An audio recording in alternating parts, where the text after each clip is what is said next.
Jakub, welcome to Season 2, Episode 1, Fulfillionaire Show, becoming a Fulfillionaire, doing everything we can to find fulfillment in life, to succeed in whatever ways we think are important to us.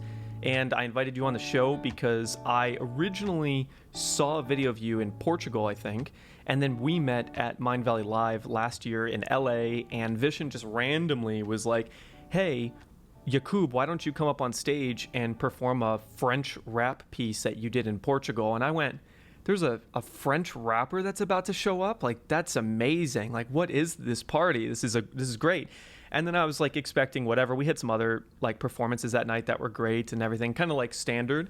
But when you got on stage, there was like a level of engagement from the crowd, and not just when you showed up, but through the entire length of your whole stage time.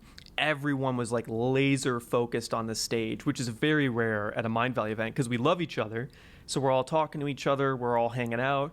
But for some reason, there was something there where it was like, boom, people are in your energy, and you just took everyone in under your wing, so to speak, as you did this rap. And then afterwards, we made this cool video and everything. I'll roll like a 2-second clip here so people can see, and then you can go find that. I'll put it in the description or something. You guys can go watch that video. I think it's only on Facebook. Maybe we'll. Is it on YouTube? I think I've put it on YouTube, but I didn't push it, so it has probably like 3 views. But like yeah, it's on Instagram, it's on Facebook. Okay, I'll find the link. I'll find the link on YouTube and I'll post it in the description for people to watch. So today, I wanted to bring you onto the show because right now, especially, it's January, right? We're coming hopefully on the tail end of COVID now. That's become this huge thing. And you are getting ready to write this new book, build this new planner, all based on energy. And today, I think it's more important than ever that people cultivate habits that build their energy, not just raise their energy, but maintain their energy and keep it in like a beautiful light space, whatever that means to them. And I'm curious, just based on that philosophy, tell me like what this whole thing is about, what this idea is about for you. Damn, that's obviously not too easy to say in a few sentences, right? That's why there's gonna be a whole book and probably like even volume number 1, 2, 3, 4, 5, 6, 78. But listen, is there gonna be like a rap album? Bro, like a compilation, you know? Yeah, probably for sure. But that's gonna come naturally if it does. Listen, bottom line, the in a nutshell, as we say it, right? The energy that people perceive from you on the outside comes from a balance and from harmony on the inside.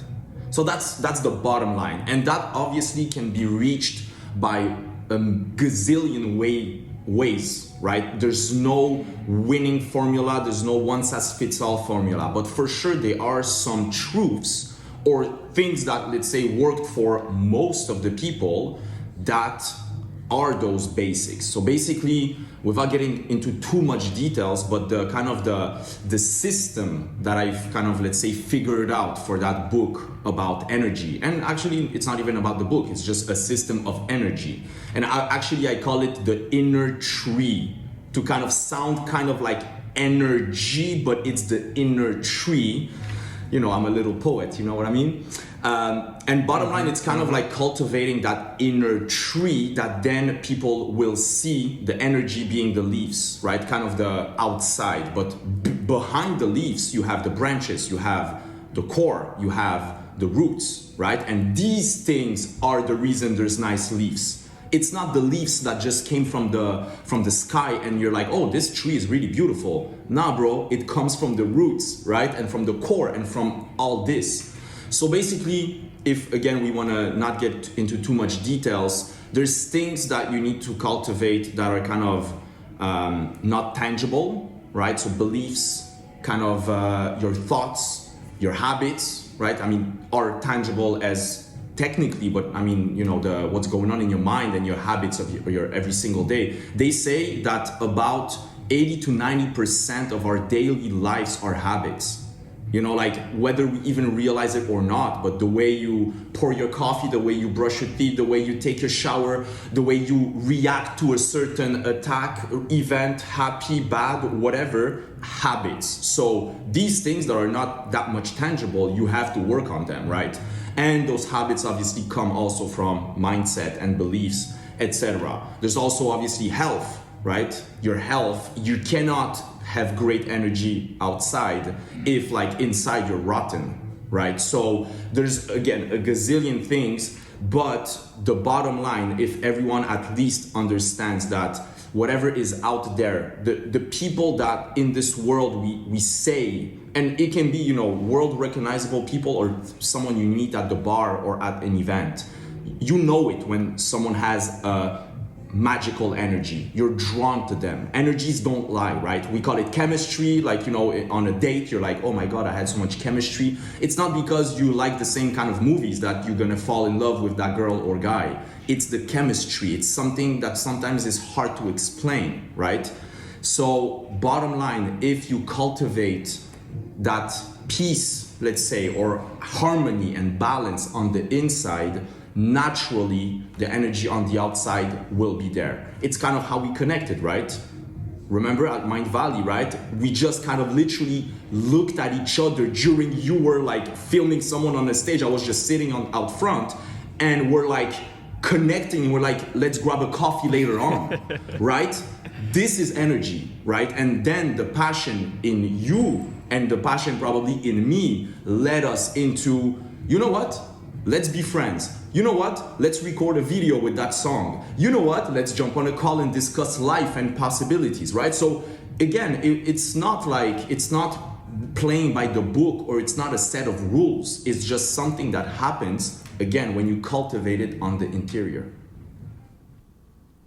You know what I really love about that I think, I have 17 ideas already of things you can do, by the way, as soon as we jump off of this, that I really think the world needs this. I really, really, really think the world needs what you're making. So I really want to support this and encourage this. And this is the first time I'm hearing the depths a little bit more of what you're working on. But I love this idea of the tree.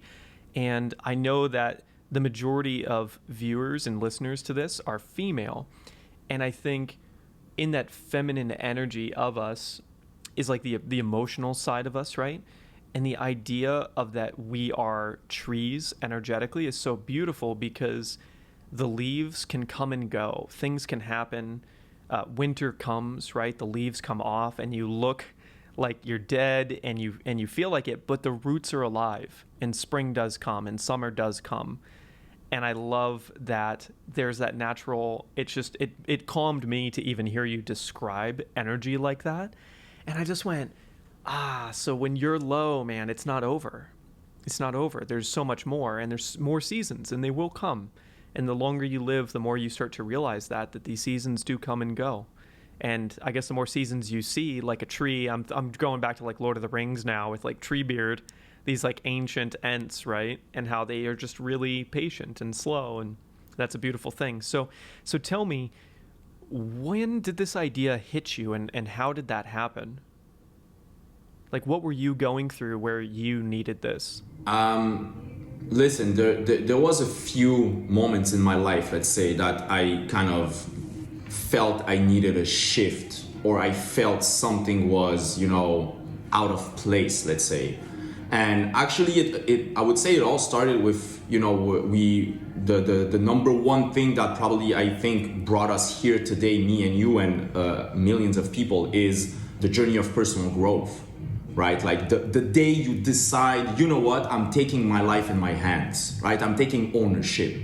Well, yeah, what was that day? That day was when I burst out of my little bubble of kind of youth dreams, but kind of, I want to say, I don't even know how to describe it, man. Bottom line, I was just kind of going on cruise control for all my youths. And I was following, at the same time, there's a lot of good things that were happening there. I was following my heart into music.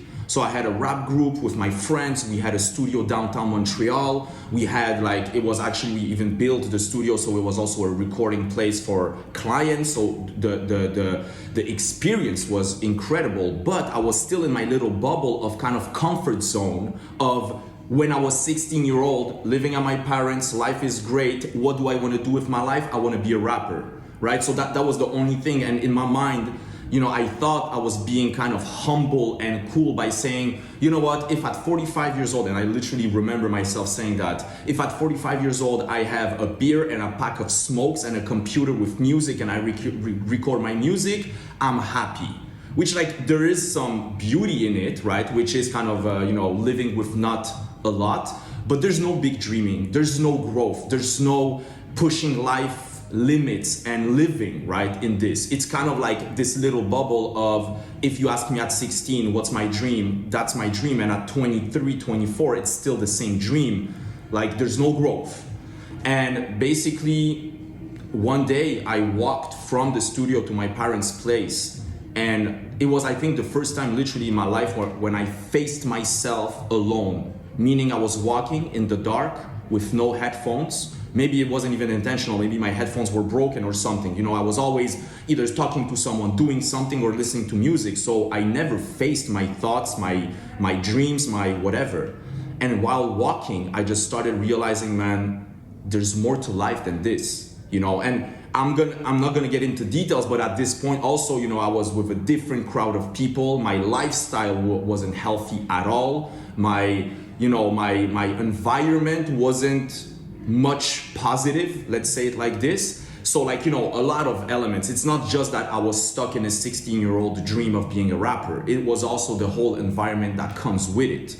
And I just started facing myself for the first time. And for the first time, after a few days, I went to the library, and at least for 10 years, I didn't read one book in my life. And I started reading, and I started exploring, and I started doubting, and I started asking myself questions, and I started dreaming.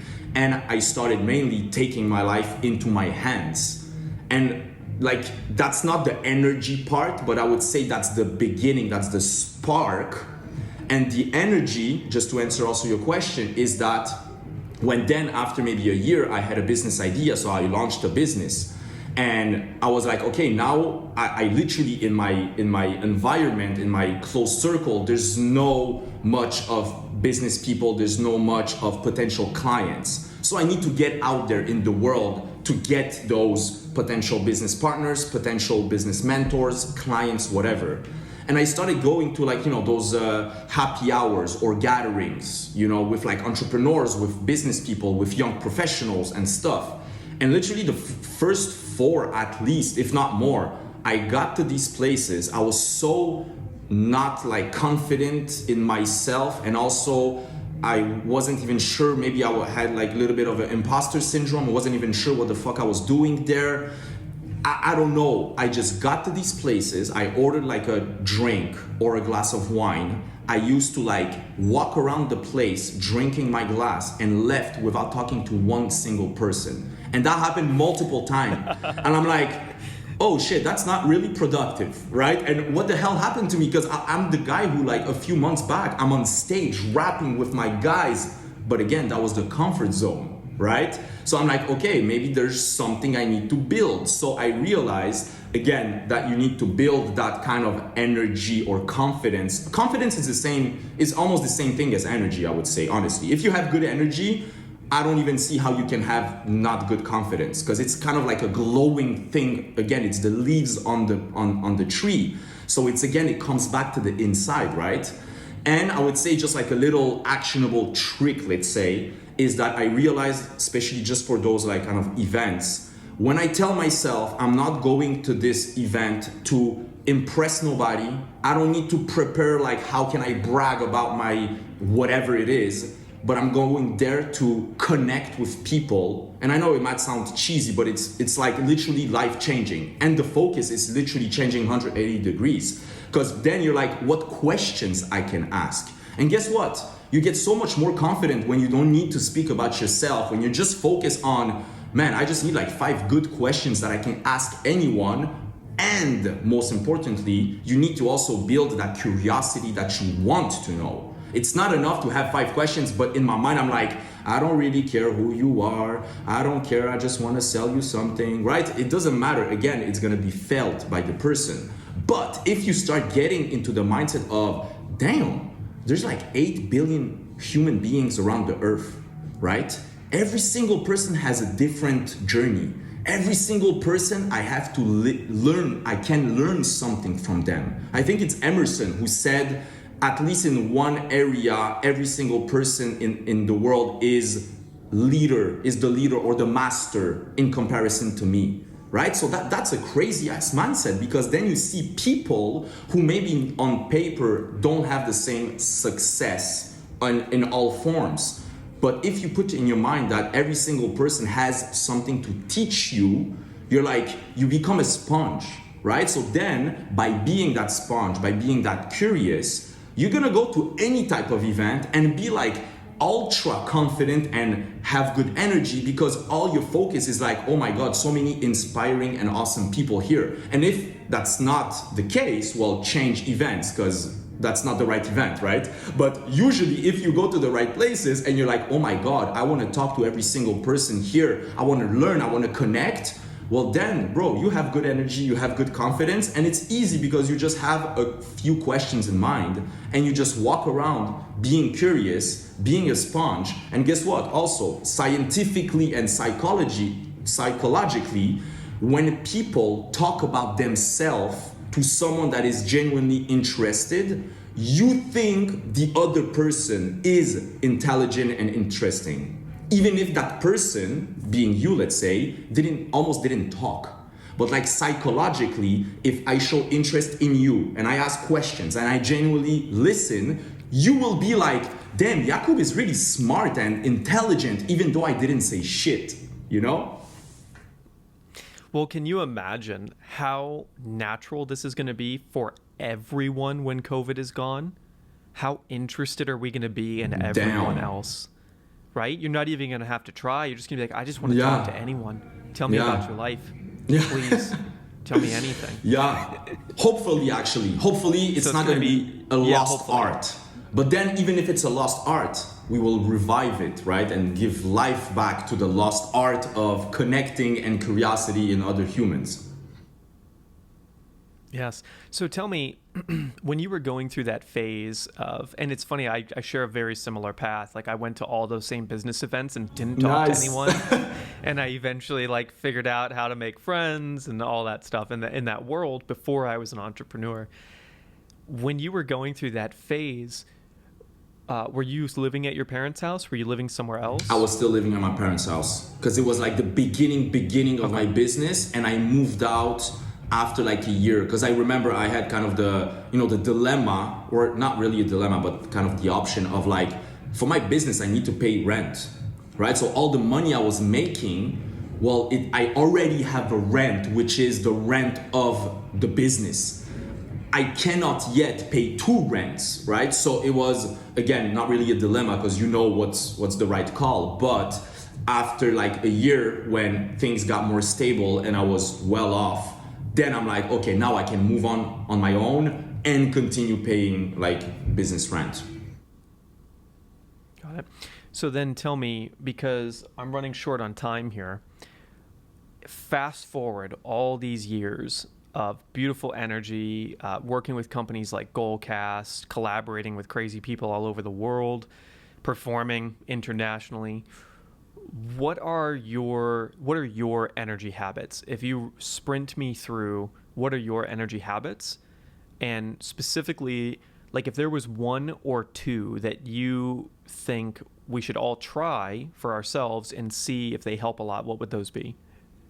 It's hard to say 1 or 2. I'll first start with the whole thing, and then we'll try to figure out the best ones. And actually, honestly, the best answer I can give to anyone about anything related to habits is see for yourself. Try for a week. It's super easy. You give yourself the 5 or 7 days of like yoga, meditation, eating no refined sugar, whatever it is. It's easy. It's 7 days, man, right? So number one, I believe a lot in like balance, right? So like the balance of calming and also energizing, right? So for example, my morning routine is a mix of meditation, gratefulness, and visualization. I can never say that word well. Visualization. Whatever you said, you know. So see, that's like kind of the more... Just say it in French. Visualisation. Everyone will love it. Visualisation. Voilà. And a moment of gratefulness and visualization. So see, that's like kind of the calming one, right? The introspective, the reflection, even if like visualizing your future can be energizing, but it's still kind of in a format of very calming. And then quick, very simple workout and Qigong. Qigong, which is a kind of a practice of movement and breathing, similar to Tai Chi and all those, you know, Qi practices. So that's like number one, that's the beginning.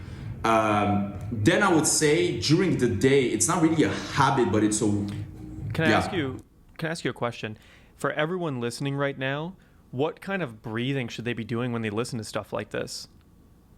The Qigong or just in general? Like if people are like watching this, listening to this, like I find when I'm doing these interviews or if I'm listening to stuff, I regularly will sit there and be like, I haven't taken like a deep breath. Yeah. Well, and I'll just sit there and do like 5 anytime I think of it. What do you honestly think? I'm a freak of breathing, right? So for example, Qigong are very deep and long breaths in general. While I meditate, I'll just kind of be focusing on the regular breath, which is kind of the natural going. Then during the day, I will do what I call the energy breathing, which is kind of, it can even take 30 seconds or 1 minute. I close my eyes and I imagine the energy from the universe, the stars, the sun, getting to my body and going through my body, and then me giving back to the world that energy, right? So that's a very like, kind of active and more intense breathing. So I think everything depends on the moment. During the day, you have to work on your like regular breathing because you cannot consciously control your breathing 24 hours a day, right? So actually, and that's a whole different conversation, but our breathing most of the time is blocked by either past traumas or injuries. So our muscles, if you're not sitting right, your belly muscles or your back muscles will try to hold your core. If you're, for example, you're not sitting on the right chair, guess what? Your breathing will not be good. So you need to sit right or move right, walk right, in order for your natural breathing to just take the space in the lungs, in the belly. So like, don't even focus on the breathing itself unless you're doing like a practice, which is like, you know, fire breath, for example, what Tony Robbins does. That's a great breathing to do in the morning, right? It's like very quick movements and breathing out and in. But during the whole day, just make sure you're sitting in a way where you're not forcing your body, right? Your back is being held by something, or you're laying down or whatever, or you're standing up, but you're standing up straight. Your breathing will go naturally the right way, right? And anyways, also another one to add, because that was a lot of like focusing on breathing and just like meditation stuff, but happy dancing, bro. And I know you've done one just before that. Like, don't underestimate 30 seconds of putting on a song you like, ideally positive and happy, like maybe not about killing someone, but even then, it's better to do that on a kill, murder, and happy dance to it than not happy dance at all, right? So literally... Okay, so happy dance. Happy dance is like jumping around and nobody's watching. You're doing it most of the time alone, so nobody's watching. So you want to move like in a weird way, or just like jump around and move your head, do it, man. Like there's nobody watching, right? So that again goes back to energizing oxygen in your body, and also you're like releasing those what's called the hormones of happiness. Serotonin, oxytocin. Exactly. Dopamine, So like literally you do that before working. Well, you just tricked your body and your brain to be more energized, to be more happy in the things you will do following that. magic. That's beautiful. Well, when people fall in love with you and when they want to learn like way more about all of this, and I can't wait to see these tree animations. I mean, I can wait, but I'm going to wait excitedly. Where can they find any information about this? Where can they find you? I would say just Instagram for now, because there's nothing official. Actually, this is almost like a world premiere announcement, because I haven't even told anyone about the Warrior Planner and the energy book and stuff. So actually, you're holding those news, you're bringing those news on a gold platter to the world. But yeah, Instagram, Funky Jakub, FUNKYJAKUB. I think that's the first time I spell it. So yeah, and I'm obviously gonna announce everything from there, and I'm gonna, bring it to the world when it's ready and cooked like a hot chocolate cookie. Beautiful. Well, thank you for coming on the show. Thank you, brother. This will be out relatively soon, so I'm excited to see it. Thank you for doing all the prep work for this stuff and everything, and I'm excited. I hope everybody follows up with you. And the tree analogy, man, that's my thing. If anyone, like breathing, making sure your posture is good, not necessarily focusing on the breath, but seeing like where your posture is when you're standing, sitting, walking, just so that your body can do what it wants to do easier. And just remembering seasons. We're a tree. So thank you for all of that. Peace on the inside brings the energy and the glowing on the outside. Amen. Thank you, brother.